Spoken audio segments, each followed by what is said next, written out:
चुगलखोर नंदू नंदू चूहे में एक बुरी आदत थी, वह भी बहुत बोलने की।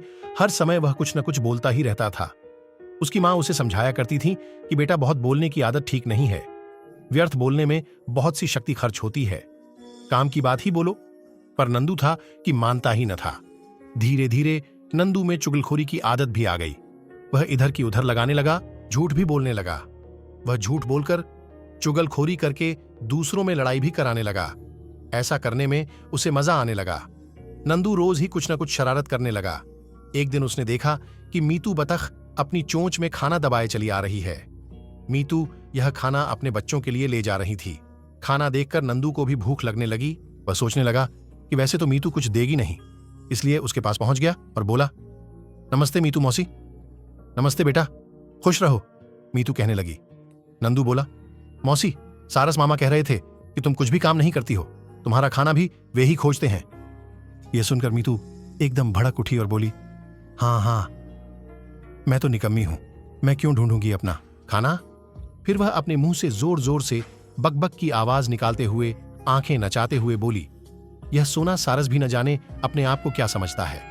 एक दिन खाना खिला दिया तो रोज रोज गाता फिरता है, अभी देखती हूं उसे जाकर।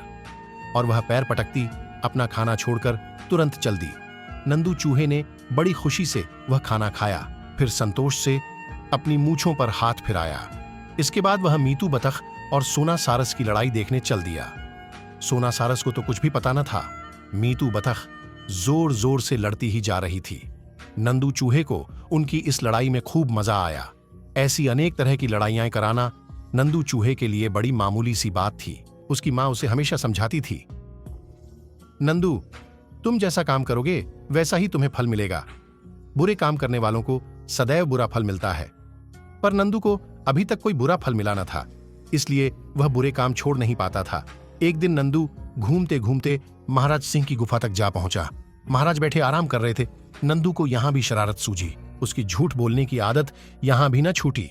उसने हाथ जोड़कर महाराज के आगे झुककर नमस्कार किया और बोला, राजन, आप जैसे प्रतापी राजा कभी कभी ही भाग्य से मिलते हैं। सिंह ने अपने नथुनों को जोर से हिलाया और मूंछों को गर्व से फड़फड़ाया। नंदू आगे कहने लगा, महाराज, कोई आपकी बुराई करे तो मुझसे सहन नहीं होता। किस में है इतना साहस? शेर दहाड़ा। नंदू ने दोनों हाथ जोड़ते हुए झुककर कहा, महाराज, आपका मंत्री भोलू भालू ये कह रहा था कि आप तो सारे ही दिन पड़े पड़े आराम फरमाते रहते हैं, जनता के सुख दुख से आपको कोई मतलब नहीं है। अच्छा, कहकर सिंह गरजा। उसने नंदू को वहीं रुकने का आदेश दिया और एक सैनिक को हुक्म देकर भेजा भोलू भालू को बुलाने के लिए। नंदू मन में सोचने लगा कि आज मैं अच्छा फंसा। उसने तो सोचा था कि सिंह को भड़काकर वह तो चला जाएगा, पीछे सिंह और भालू दोनों आपस में लड़ते रहेंगे। पर सिंह ने तो उसे यहीं पर बैठने का आदेश दिया था। अब तो वहां से बाहर निकलना भी संभव न था। तभी नंदू के दुर्भाग्य से मीतू बतख और सोना सारस भी वहीं आ पहुंचे। अब उन दोनों में सुलह हो गई थी। नंदू की वह चालाकी उन्हें पता लग गई थी। वे उसकी चुगलखोरी की महाराज से शिकायत करने आए थे। मीतू बतख ने विस्तार से सारी घटना बताई। उसे सुनकर सिंह को नंदू चूहे पर बड़ा गुस्सा आया। तभी दरबार में लोमड़ी, हाथी, ऊंट, भालू आदि और जानवर भी आ गए। वे भी कभी न कभी नंदू की शरारतों को भुगत चुके थे। सभी ने नंदू की बुराई की। भोलू भालू कह रहा था, महाराज, मैंने तो कभी किसी से आपकी बुराई नहीं की, ये नंदू ही सभी की बुराई करता फिरता है।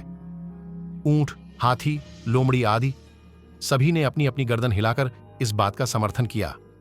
अब सिंह को बहुत ही ज्यादा गुस्सा आ गया। उसने नंदू को दंड सुनाया। नंदू, तुम्हारी इस आदत से सभी में झगड़ा होता है, दूसरों में लड़ाई करवाकर तुम तमाशा देखते हो। मुझे तुम पर गुस्सा तो इतना आ रहा है कि तुम्हें फांसी पर चढ़ा दूं, पर अभी ऐसा नहीं होगा। एक बार तुम्हें संभलने का मौका दिया जाएगा। मैं सैनिकों को आदेश देता हूं कि तुम्हारी पूंछ और मूंछों को काट लें।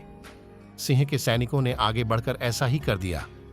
मीतू बतख बोली, कितना ही समझाया था इस नंदू को, पर यह अपनी चुगलखोरी और झूठ बोलने की आदत छोड़ता ही न था। आखिर में इसे इसका दंड तो मिल गया। अब यह अपनी सब गलत आदतें छोड़ देगा। सोना सारस कर रहा था। बुरे काम का फल निश्चित ही मिलता है, आज नहीं तो कल वह भुगतना पड़ता है। न तो कोई प्राणी किसी का बुरा सोचें और न किसी का बुरा करें, हमेशा सबका भला सोचे और भला करें, इसी में बुद्धिमानी है, भोलू भालू ने कहा।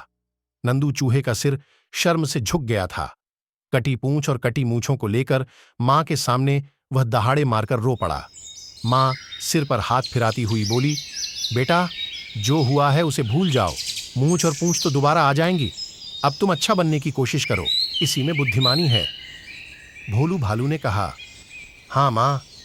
ऐसा कहकर नंदू अपनी मां से चिपटकर बिलख पड़ा। कहानी की सीख, हमेशा बड्ढों की बात माननी चाहिए। वे हमेशा हमारा भला ही चाहते हैं। दूसरा, हमें कभी भी किसी की चुगली नहीं करनी चाहिए।